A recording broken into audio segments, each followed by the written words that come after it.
What if a claim so bold, so unexpected, could instantly flip how people see someone overnight? Because right now, the internet is buzzing after Candace Owens publicly challenged something tied to Erika that no one thought would be questioned this hard. At first, it sounded almost unbelievable. A name, a connection, something that, if true, would change everything. But then something changed. Details didn't line up. Timelines felt off. And suddenly, what looked impressive started looking questionable. And this is where it gets strange. The more people dig, the more confusing it gets. Because if this claim isn't what it seems, then why was it presented that way in the first place? To understand why this situation is blowing up, you have to look at how powerful a name can be. Because when something like the Rothschild connection gets mentioned even casually, it carries weight, history, influence, the kind of association that instantly changes how people perceive you. And that's exactly where Erika comes in. Someone who had already been rising in visibility, building connections, and positioning herself closer to influential circles. Her presence wasn't loud, but it was strategic, carefully placed, and for a while, it worked. At least, on the surface. But then something changed. Candace Owens stepped in. And she didn't just question the claim, she challenged it. Not aggressively at first, just enough to make people pause, enough to introduce doubt where there had been assumption. And this is where it gets strange. Because the claim itself wasn't widely discussed before. It existed more in whispers, mentions, subtle references, something that added intrigue without being fully examined. But once Candace pointed at it, everything shifted. Because now, people weren't just hearing the name. They were asking about it, looking into it, comparing timelines, connections, context. But here's the problem. Nothing was clear. Some details seemed to support the idea, others didn't match at all. And that contradiction, it pulled people in even deeper. Because now, this wasn't just about whether the claim was true. It was about why it existed in the first place. And once that question started spreading, the entire situation began unraveling fast. It started with a moment that almost felt casual. In a clip that wasn't even meant to be explosive, Candace Owens brought up Erika's name while discussing influence, perception, and how certain narratives get built. At first, nothing seemed out of place. Just another commentary. But then something changed. She paused. And instead of moving on, she questioned something very specific, the Rothschild connection. Not loudly, not dramatically, just directly. And that one shift, it changed everything. Because now, what had been floating around quietly was being pulled into the spotlight. And this is where it gets strange. Candace didn't claim anything outright. She didn't accuse. She asked, simple question, where did this connection come from? When did it start being mentioned? And more importantly, who confirmed it? Those questions hit harder than any accusation. Because now, people weren't being told what to think. They were being invited to look. And once they started looking, things didn't line up. But here's the problem. At first glance, the claim didn't seem impossible. There were subtle references, mentions in conversation, even moments where Erika herself didn't fully shut it down. Not confirmed, but not denied either. And that ambiguity, it created space. Space for people to assume. Space for the idea to grow. And that's where things started falling apart. Because once Candace introduced doubt, people went back. They revisited every moment where that connection had been hinted at. Every post, every interaction, every subtle reference. And weirdly, the deeper they looked, the less clear it became. Some details felt vague, others felt inconsistent, and a few didn't match at all. And suddenly, the narrative started shifting. From, is it true? To, where did this even come from? And that question spread fast. Because if a claim like that exists, there has to be a source, a starting point, something that triggered it. But no one could find it. No original statement. No clear confirmation. Just fragments. Mention, Assumptions built over time. And this is where the tension really started building. Because now, it didn't feel like a solid claim. It felt like something that had been allowed to exist, without ever being fully explained. And that raised a bigger question. Was it intentional? Because letting a claim like that float without confirming or denying it can do something powerful. It builds intrigue. It creates attention. It adds weight to a name. But it also creates risk. Because once someone challenges it, everything gets examined. And that's exactly what was happening now. And it doesn't stop there. Because as more people started digging, they noticed something else. The timing. The moments when the claim appeared and when it didn't. And that pattern? It didn't look random. It looked selective. And that's when things took another turn. Because now, the focus wasn't just on whether the claim was true. It was on how it was being used. And why. And just when people thought they were starting to understand it, another piece surfaced. And this one? It didn't just raise questions. It made everything feel a lot more intentional. The next piece didn't come from Erika. It came from people trying to trace the origin of the claim itself. And that's when everything started getting uncomfortable. Because once viewers began digging, they expected to find something clear. A post, a statement, a moment where the Rothschild connection was directly introduced. But then, something changed. They couldn't find it. Not a single clean starting point. And this is where it gets strange. Instead of one origin, there were fragments, scattered mentions, small references across different spaces, comments here, a vague reply there, moments where the name appeared, but never fully explained. It wasn't introduced. It was implied. And that distinction? It mattered. Because an implication doesn't need proof to spread. It just needs attention. But here's the problem. When people mapped out those fragments, a pattern appeared. The claim didn't show up randomly. It appeared during moments when Erika's visibility was increasing, when attention was already building, when new audiences were watching, and suddenly, that changed how people saw it. Because now, it didn't look like a background detail. It looked like something that moved with momentum. And it doesn't stop there. A clip resurfaced. Old. Easy to miss the first time. In it, Erika is asked about Connection's general ones, not specifically Rothschild. But her response? Careful. Not a denial. Not a confirmation. Just a redirection. At the time, it felt normal. Now, it felt calculated. Because in situations like that, people usually do one of two things. They clarify. Or they shut it down. But this? It stayed open. And that openness let the idea grow. And that's when things started falling apart even faster. Because now, people weren't just asking where the claim came from. They were asking why it was never clarified. And that question hit harder. Because silence when something gains attention can do more than a statement. It can reinforce the idea, even without confirming it. And this is where the tension really escalated. Because now, Candace Owens' questions started making more sense. Not because she proved anything, but because she pointed at something no one else had questioned directly. The gap. The lack of clarity. The absence of a clear answer.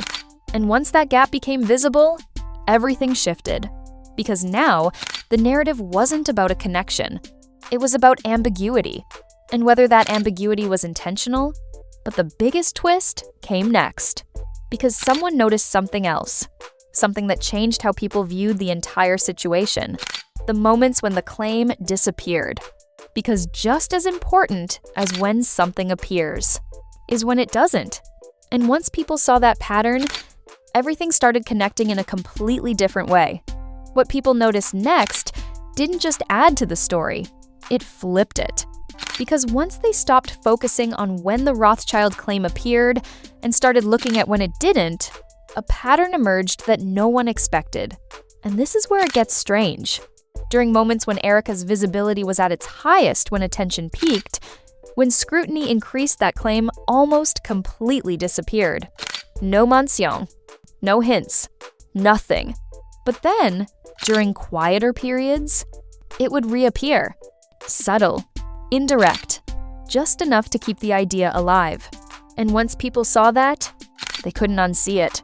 Because now, it didn't feel random. It felt timed. But here's the problem. Timing like that doesn't happen accidentally. Not consistently. Not across multiple moments. It usually means something is being managed. And that's when things started falling apart. Because now, the question changed again. Not, is the claim true? Not even, where did it come from? But, why did it show up at specific times? And that question hit harder than anything before. Because if something only appears when it benefits perception, then it might not be about truth. It might be about positioning, and that realization shifted everything. Because now, people went back again, rewatched clips, reread posts, and looked at context. And weirdly, the pattern held. Moments of growth, the claim surfaced. Moments of scrutiny, it vanished. And this is where the tension peaked. Because now, Candace Owens' challenge didn't just feel like curiosity. It felt targeted. Like she wasn't just questioning the claim, she was questioning how it was being used. And why. But then, something changed again. A comment surfaced from someone who had followed Erika closely for a while. Not a public figure, just an observer. They wrote, "It's not about whether it's true. It's about why it's never addressed." That line spread fast. Because it simplified everything. The issue wasn't confirmation. It wasn't denial. It was the space in between. The gap where assumptions grow. And that gap? It was still there. And it doesn't stop there. Another clip resurfaced. This one showed Erika responding to a question about background again. Not directly about the Rothschild claim, but her tone? Measured. Careful. Almost like she was navigating around something without naming it. And once people saw that, it added another layer. Because now, the ambiguity didn't feel passive. It felt active. Like something was being allowed to exist, without being fully defined. And that's when everything reached its peak tension. Because now, the story wasn't just about a claim. It was about perception, control, and how narratives form when clarity is missing. And right at the center of it, silence. No direct answer. No clear explanation. Just fragments, hints, and patterns that raised more questions than they answered. And just when it felt like the story couldn't get more intense, it did. Because now, it wasn't just viewers analyzing things. People closer to the situation started reacting. And that's when everything escalated. And that's when everything stopped feeling like quiet analysis and started turning into something much louder. Because now, it wasn't just viewers noticing patterns. It was people reacting, publicly. And that changed everything.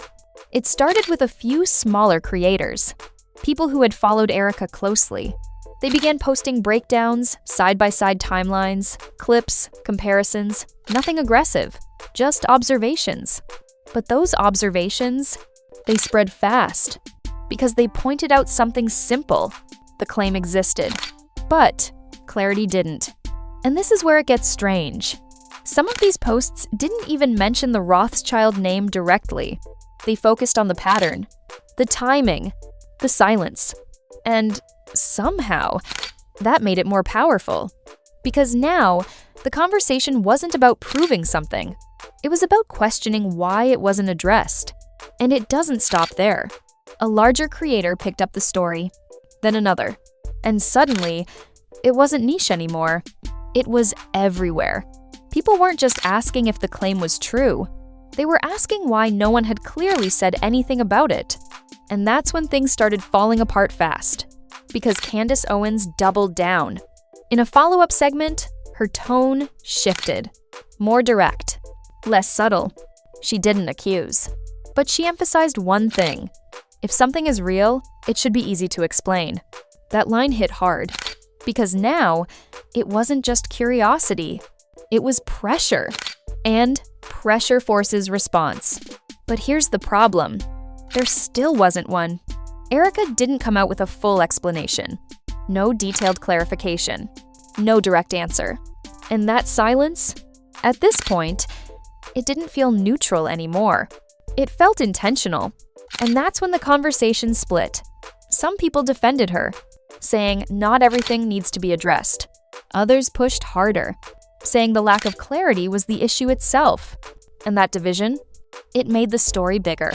Because now, it wasn't just about Erika. It was about how people interpret silence and what it means. And then, something shifted again. A post appeared. Not from Erika. Not from Candace. From someone loosely connected to the same circles. They wrote, "People underestimate how powerful an unconfirmed narrative can be." That line spread instantly, because now it felt like someone was acknowledging the strategy without naming it. And that raised the stakes even higher, because if narratives can be powerful without being confirmed, then ambiguity becomes a tool, not a coincidence. And this is where the tension hit its peak, because now everything pointed to one idea. This wasn't just about a claim. It was about perception, how it's built, how it's maintained, and how it's questioned. But then, the biggest twist hit. Not a post, not a reaction. Something deeper. A piece of information that didn't just question the claim, it reframed it completely. And if what people are saying is true, then everything we've seen so far was only part of the story. And then, the piece that shifted everything finally surfaced. Not a confession, not a direct statement, but something more revealing than either. A breakdown circulating across multiple sources of how the claim actually evolved over time. And what it showed changed the entire perspective. Because this wasn't about a single statement Erika made. There was no moment where Erika Kirk clearly said, "This is who I am connected to." Instead, it was built, layer by layer. And this is where it gets strange. The breakdown showed that the Rothschild reference didn't originate from Erika directly. It appeared through others. Comments, mansion, interpretations. And once it appeared, it wasn't corrected, but it wasn't confirmed either. It just stayed. And that's what made it powerful. Because when something isn't denied, people assume it might be true. But here's the problem. The same breakdown also showed something else. Whenever the claim gained too much attention, it would fade, disappear, get ignored, and then later, return quietly. And suddenly, everything clicked. Because this wasn't a single claim. It was a cycle. Introduction, growth, silence, return. And that cycle? It aligned perfectly with Erika's visibility, which changed how people saw everything. Because now, the question wasn't just about truth. It was about function. What role did that claim play? What did it add? What did it create? And more importantly, why was it never clearly addressed? And that's the reveal. Not that Erika made a bold claim, but that a narrative formed around her and was allowed to exist. Unconfirmed, undefined, but present. And in a space where perception matters, that's enough. Because once a narrative like that takes hold, it doesn't need proof to have impact. And if that's what happened here, then the real story isn't just the claim itself. It's how it was built and why it was never fully stopped. When you step back and look at everything together, the patterns, the timing, the reactions, and how the claim evolved, the story stops being about just one name. It becomes about how narratives form. Because what this situation really shows isn't just about Erika Kirk or Candace Owens. It's about perception and how easily it can be shaped without ever being clearly defined. Think about it. A claim appears. It isn't confirmed. It isn't denied. And in that space, it grows. People fill in the gaps. They connect dots. They build meaning where clarity doesn't exist. And that's what makes this so powerful. And also, so uncomfortable. Because once something like that gains momentum, it doesn't need proof to influence how people see you. And this is where it hits deeper. The moment someone questions that narrative like Candace did, everything changes. Because now, people stop assuming and start analyzing. And when that happens, the same ambiguity that once helped the narrative grow becomes the reason it gets challenged. And that's exactly what we're seeing here. Not just a claim being exposed, but a process being revealed. How something can exist in the space between truth and assumption and still shape perception in a very real way. So now it all comes down to one question. Was this ever meant to be clarified? Because if a claim can exist, grow, and influence perception without ever being confirmed or denied, then maybe that ambiguity was the point all along. And that changes everything. Was this just a misunderstanding that got out of control, or something that was allowed to build on purpose? Drop your thoughts below. What do you think really happened here? And if you want more deep dives like this, make sure you subscribe, because sometimes the most powerful stories aren't the ones that are clearly told, they're the ones that are never fully explained.